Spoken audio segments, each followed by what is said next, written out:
I'm going to keep it moving, and I'm going to bring on our last and definitely not least speaker up on stage.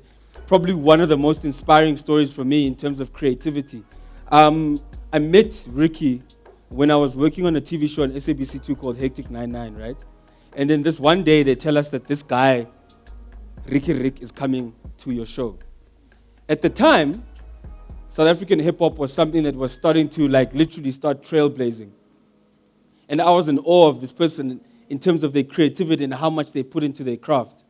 But for me, the thing that's always resonated with Ricky's brand is humility. And when you watch him nowadays, when you go on his Instagram, you see him bigging up-and-coming artists, trying to get them onto the platform that he's on. He works on a TV show that looks for new talent and looks to nurture new talent. He's created his own platform that he wants to nurture new talent on. And so, for me, everything that Ricky touches is something about building the scene that he's in, and he's definitely the perfect person to tell you about how to build your own brand in the entertainment space. So please put your hands together for Riky Rick. Bro, so your story is very well documented. I'm not going to even go from the come up. The thing that I'm always fascinated by when it comes to the Riky Rick brand is the fact that you've turned it into a brand. You've been very elaborate about you're not just a rapper, but you've created a sense of culture around you. Was that something that you sat and went, okay, cool, I'm done just doing music? Or did it something that just fell on your lap? Or is it something that you really thought about? Yeah, first of all, thank you for everybody coming to today. Thank you to other speakers. Amazing listening to them speak. Yeah, for me, I was always raised in a type of household that always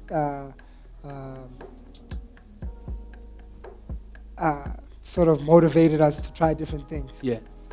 My dad was an entrepreneur or businessman Yeah. that had 10, 20 different businesses. Yeah. And he would go from music to investment to TV to everything. So Yeah.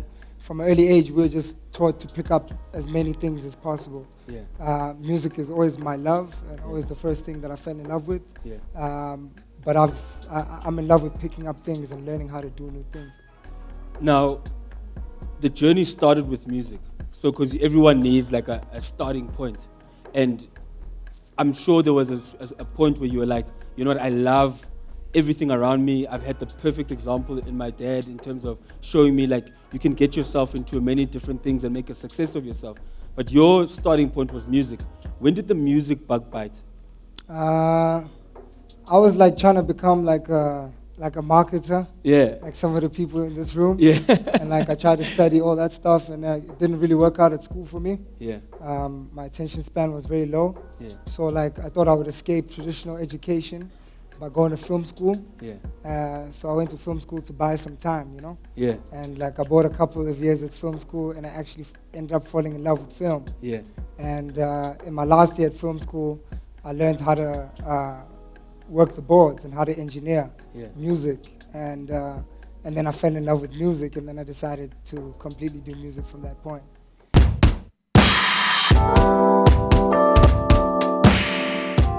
A powerful brand for me is a brand that is able to live on without people having to convince you too much about it. It's a brand that can stay relevant without doing things for relevance. It's a brand that's synonymous with something. Got to be synonymous with something to be a real powerful brand. When the music bug bites, it can bite you in many different ways. So your outlet can choose to be a DJ because you know how to work the boards. Yeah. You could have decided that you wanted to be an engineer. But at which point did you realize that you actually had a voice and you could put together music that could resonate with people? Well, from an early age, I think from 17 at high school. Yeah. We were already making mixtapes. We were already recording mixtapes and selling mixtapes at the boarding house. Yeah. And we were just doing that for fun. I didn't really look at it as something that would be my job. Yeah. And I carried on making mixtapes into my early 20s, into my mid-20s. I just kept on making mixtapes while trying to figure out what I'm going to do with my life. Yeah. It really happened by mistake that that music would actually become the main thing. When I caught onto the right formula and other people started recognizing the music as something real, Yeah. not just as a hobby that Ricky does, Yeah. not just as a reason for me to sort of escape the household. Yeah. It started becoming a real thing. Yeah. But for me, it was always just like an escape from my real life. Yeah. My real life was going to be a job, any sort of job, Yeah. that I would pick up things and where I would use my hands. I wanted to use my hands somehow. Yeah. But it was like by luck that the music actually resonated with other people. When the music resonates, it puts you under pressure because you're making the mixtapes, then suddenly the one song hits, and then people are like, nangu Riky, ufigile. Yeah. And then suddenly, what tends to happen with being an artist is that you're now under pressure to create the next wave, The one thing that I've picked up about you, it hasn't really been about that. At which point did you decide, I'm going to put out what I want to put out the way that I want to put it out rather than putting myself under pressure? For my first album, like people always ask me questions like, when is the next album coming? When are you dropping new stuff? Like my thing was, I'm going to drop one album. Yeah.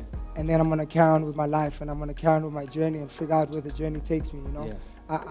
I don't see myself as somebody who's going to be in studio for 20 years. Yeah. I see myself as somebody who's going to travel the world and go to Asia and go to America and go to Europe doing different things. Yeah. Not necessarily just trying to be on stage or make music. So Yeah.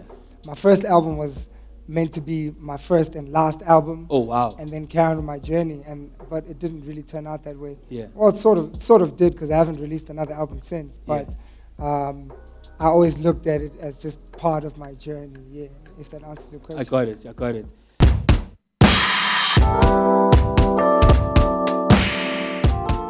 Consistency, quality, and I want to say emotion, but not even emotion, just reality.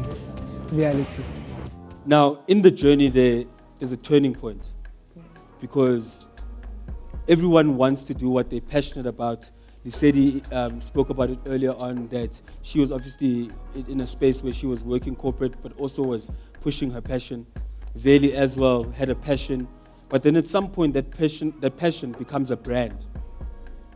When did that happen for you, when you realized, like, okay, cool, this is not just about the music anymore, but I can actually create a brand around myself? In a weird way, like I always say this in interviews, in a weird way, I've had like a brand since Standard 1, Yeah. Like I've been like this since Sub B, Sub Yeah. A. So like this has always sort of been my brand. Like people talk about brands, I don't know what that means, you know? Yeah. Like I know what it means to be like a person or the human being that you are. Yeah. And I'm that same person that I was, playing rugby against Northwood, and Yeah. throwing 40 points in them. And I've always been the same person since primary school, high school, varsity. It just happens that we're able to do cool stuff with cool people Yeah. in different spaces, you Yeah. know. But I don't really I don't know what being a brand is really about. Yeah. I know like trying to figure out who you are as a person. Yeah. And I guess that's what companies do when they're trying to figure out their brands, right? Yeah. So we have it easier because you can talk to yourself and look at yourself in the mirror, really, And everything I see online is not really my brand. It's just like snippets of what I like to put out there, Yeah. or stuff that I think that's cool. But Yeah. that's not really who I am. Like who I am is that person that wants to speak to you Yeah. for an hour. Like we can do a 5-minute interview on TV, Yeah. and then speak for an hour about other stuff, Yeah. Yeah. What I really appreciate about you as a human being is that a lot of people obviously want to throw definitions on things. So for me, in a sense now, trying to understand the human being Riky and how it's transcended into a brand. But what you've done so seamlessly you've created like extensions of yourself. And those in turn, other people, when they look at them, they see them as brands. One thing that you did very elaborately, which inspired me so much, was when you launched Cotton Fest. Was that something where you went, okay, I've done what I could do as Riky Rick. Now it's my opportunity to create a space. Walk us through how Cotton Fest came together. Cotton Fest was really came out of frustration. Yeah. Like most of my work mostly comes out of frustration. Yeah. Of something not being there, something not being the way that you would like it to be. Yeah. Like going to perform at shows where, no offense, but the DJ, like you're a hip hop act and the DJ before you is playing an hour of my piano and the DJ after you is going to play an hour of, of deep house, no offense, right? And I felt like those are not spaces that are sort of helping our youngsters Yeah. that are following that are following our paths. Yeah. It's not helping them much because they can't get the love that they deserve on Yeah. those type of platforms. So I just wanted to create a platform that was really for urban kids that felt like the mainstream wasn't creating spaces for them. Yeah. And Cotton Fest was really made out of that. Like, it wasn't really like any big strategy or any big idea. Yeah. It was really like, are we able to pull together a show Yeah. that doesn't make these kids have to compromise who they are Yeah. when they perform on stage, Yeah. or have to compromise the way that they dress, Yeah. or maybe they have to talk to people different. Yeah. Like, I believe in someone walking into this space, even if there's a CEO or if there's influencers or whoever it is, Yeah. or the person who's cutting your check, and still be able to sag your pants or have tattoos on your neck or whatever it is. I feel like a lot of kids feel like they don't have those type of spaces. Yeah. So Cotton Fest was really to create that space, a space where they could just live their life and not be bothered. What I really enjoy about the things that you create, whether it be musically, platforms, or literally creating a space on your own social media following to like throw attention on other up-and-coming acts, it's always real. And the one thing that I always like ask myself, which I'd like to ask you as well, is that in the position that you are at now, Cotton Fest, you've just opened up a shop with the barber shop. You've just finished up another season of a TV show. You're traveling the world doing the things that you want to do. There's times where I see you at Lara, you're doing your thing. But the one thing that I would want to find out from you, with all that knowledge and everything that you've created, what do you say to the three things that you say to Riky when he was starting out with everything you know now? Was there another question about young people there? It's coming. Okay. Well, I always used to think like we don't have time. Yeah. Especially being a black person trying to create something. Yeah. And being hungry. I would always give out the advice like, we don't have time. You've got to do it now. You've got to do it now. Which is true in some sense. But on the other hand, now I'm starting to learn that we've got so much time. Yeah. You've got so much time to perfect what you do and so much time to get to know yourself before you throw yourself into the dragon pit, Yeah. Like, I threw myself in the pit early, and I've had to live with some circumstances that I wouldn't want other young people to go through. Yeah. Especially on independence. A lot of people don't believe in independence because they maybe think making music independently or trying to put it out independently is going to take 5 times as long. Yeah. And it probably will take 5 times as long, but you're much better off going through that journey and owning something. Yeah. Like, I watch a lot of young people that want to get to the fame. I'm 32, and I could only afford a Gucci at 29, Yeah. And a lot of kids are like 19, and they're seeing the Gucci on us now, and they're thinking they want it now, Yeah. which is cool, but it's like I would have told my younger self that you could take a good 10 years before you get that nice sneaker. Yeah. You could give yourself a nice 10 years before you buy that nice car. Yeah. Like our brother said, but if you enjoy it, go ahead and do it. Yeah. And you'll learn your own lessons. But I feel like I don't have really a long-term plan for my life. Yeah. I'm really because I've got a lot of anxiety. Yeah. So I try not to think about long-term stuff anymore. Got you. I want to just stay healthy. All I want to do is stay healthy. Even if I make it at 35 or at 45, that's fine with me. As long as they don't take me down, Yeah. they don't take me down and nobody puts a bullet in my body, Yeah. I'll be happy with that. I'll be happy with having this time just to develop myself, And you don't have to do everything at 19. And some people go to school thinking that if they don't pass this course or if they don't get these grades or get this degree that their mother wants them to get, that it's going to be the end of their world, And I wish a lot of people knew that it's not. It's actually, it's most likely the beginning, So I would have told my younger self that. Yeah.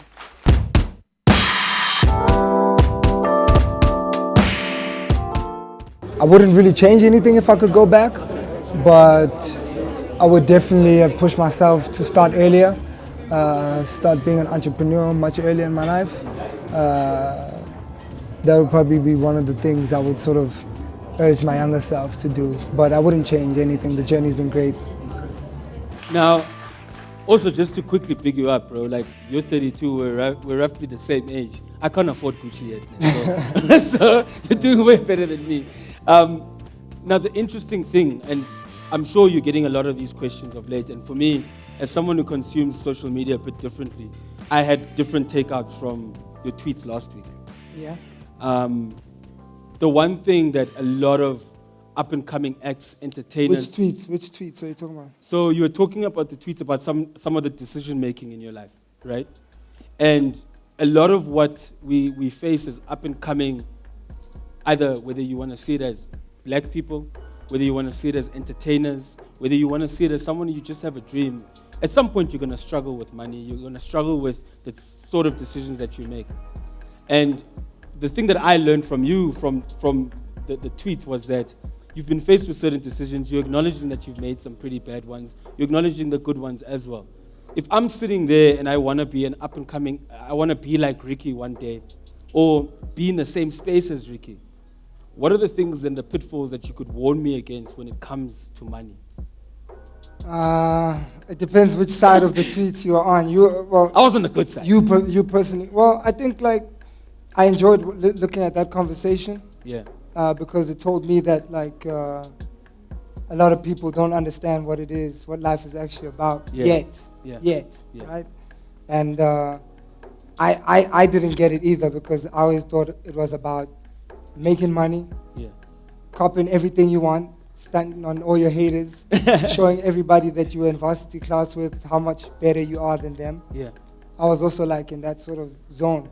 And then when I met my wifey, Bianca, she changed the perspective of my life slowly. Yeah. We've been together for 6 years. Yeah.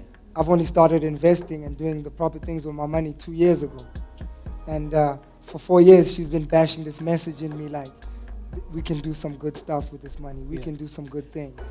And like people don't know what real life is about until they get that email from SARS. Yeah. You know? Yeah. So like, hey, we need to audit. Yeah. So like, I didn't mind whichever side people, are on in that conversation because I know half of them haven't dealt with SARS. Exactly. Or haven't dealt with, things like that. But I mean, for me, it's like you got to be cool in your own skin. Yeah. You get what I'm saying? Yeah. Regardless of the stuff you have on or the stuff that you can get, you have to be cool in your own skin. Yeah. Like the coolest cats I know wear black t-shirts and blue jeans. Yeah.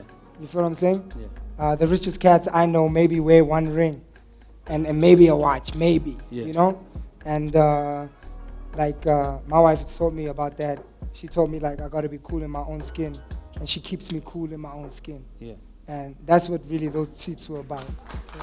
Look, before I hand it over to the floor, I must personally mention the side that I was on with these tweets is that I believe that we can all learn something. Yeah. And it depends on how you approach it. And I personally must commend, as someone who's avidly watched the career of Riky Rick blossom, that your honesty is something that everyone learns from. And I would like literally implore you not to stop being an honest human being because you don't know how much it impacts the rest of us. So thank you very much for that, bro. Yeah, well, like we hope we can be honest, and I hope we could all be more honest with ourselves and about the things we talk about. Like Twitter and Instagram and Facebook was so great because it gave us an ability to touch each other from far away. Yeah. But at the same time, it sort of like put us on this track of all being like really narrow-minded. Yeah. And everyone's trying to pick the left or the right, and based on social media. Nobody's actually sitting down with their feelings anymore and having conversation like this. And I hope you can be honest, especially when you see things trending on Twitter. Yeah. I hope you're not just saying things because you know they'll get a reaction. Yeah. I hope you're actually being honest with your thoughts. And I feel like as black people, we need to have different types of black voices. Yeah. As black people, we're not all the same. Yeah. And we don't all feel the same. Yeah. We don't feel the same about relationships. We're not all in the same economic position. Yeah. So we don't feel the same about economics. And even just about work, Yeah. we don't all feel the same. And I hope we can also be honest to our black brothers and sisters about what we know and what we feel, because I've seen like millionaires and black billionaires like keep the information to themselves, because if they give it to some of you guys that are on Twitter and on Instagram, you're gonna f it up, you know. And it shouldn't be that way. It shouldn't be that way, you know. Yeah. Black millionaires and black business people should feel like they want to help black youth, and don't feel like we're gonna f it up, you know. And if like a white person comes and says, like, don't buy a Porsche or don't buy a BMW, invest it, don't look at that as somebody being racist. Look at that as somebody giving you a lesson in life. Gotcha. You know, and yeah, I just hope we could be more honest and not just follow what's happening on Twitter.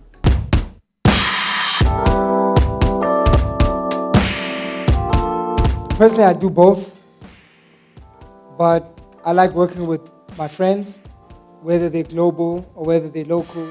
I like working with people I can relate to and people I can sit around the table with and have a dinner with, and that I enjoy. And actually, I only work with friends. Yeah. And when I got the call to come here, if anybody else called except him, I don't think I would be here.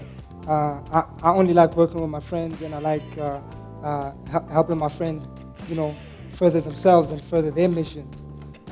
That's the philosophy I live by. So whether you're global or whether you're local, it doesn't matter, as long as we can vibe. You know, as long as we have common interests and we're good peoples. That's really how I go about picking out who I work with. I don't like working with people I don't get along with. No matter how big you are, or how small you are, if I don't get along with you, we're probably not going to work. Everything is based on your vibe, you know. Everything is based on, do we like each other? Do we have any points of conversation? It all starts there. But if I can take you a bit back, like I've been quite privileged in my life, and I would be what they call, what would they call it? Like a Model C kid? Is that No, but yeah, I get what you mean. I get what you mean. Maybe even better. Yeah. So like I was shipped off to a boarding school called Hilton College, and Hilton College is like it's completely different from anything I've done in my career as a rapper. And when I was in that bubble of the boarding school, I felt like I was in like upper echelon of society, right? And I really felt that way because of, you know, the premises and the people you would engage with and the caliber of parents that are at the school. Yeah. I felt like I was in an upper echelon of society. And when I made my way back to Joburg and I was in Auckland Park, I realized that's all bullshit, you know? And like, you gotta get back down to the ground. And I'll never forget like all the people on my block and in my not my res, but in the little commune that we stayed in. All the people that would help me out with noodles when I needed some. All the people that would give me an extra black label when I wanted to get a bit tipsy.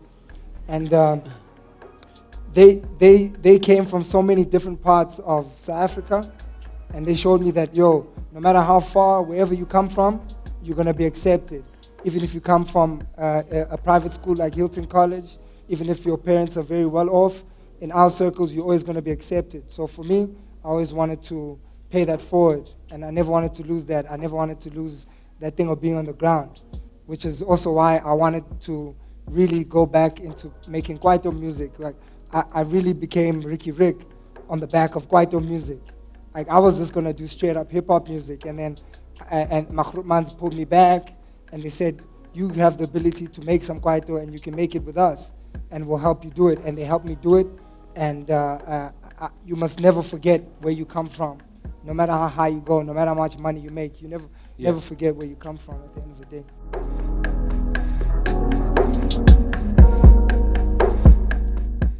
Well, that's like not drinking alcohol or not partying. Is that the same Sibu that I know? Yeah, it is. If you know me, it's not based on any moral, it's not a decision based on any moral standard. It's a personal preference based on how I want to live my life and how I see myself working better.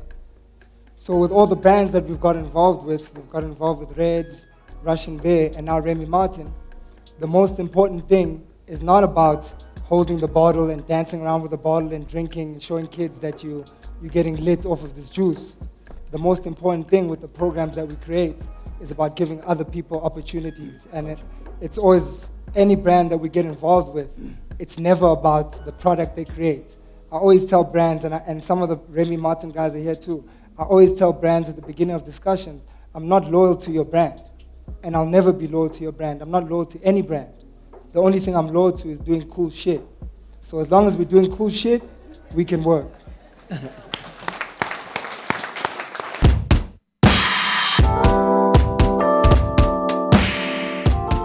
When you say live better, I think about growth. Growth. When you say live better, I think grow and keep growing. Yeah.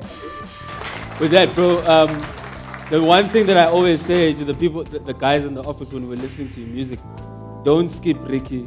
When Ricky's performing, don't disturb Riky. When Ricky's talking, don't disturb Riky, because something amazing is going to come out. And bro, I think the last 30 minutes has been amazing for people listening, and most certainly for me. Thank you for giving us your time and sharing your knowledge with us. And we also heard that last week it was your birthday. Yeah, bro. Last week. So I couldn't buy you Gucci.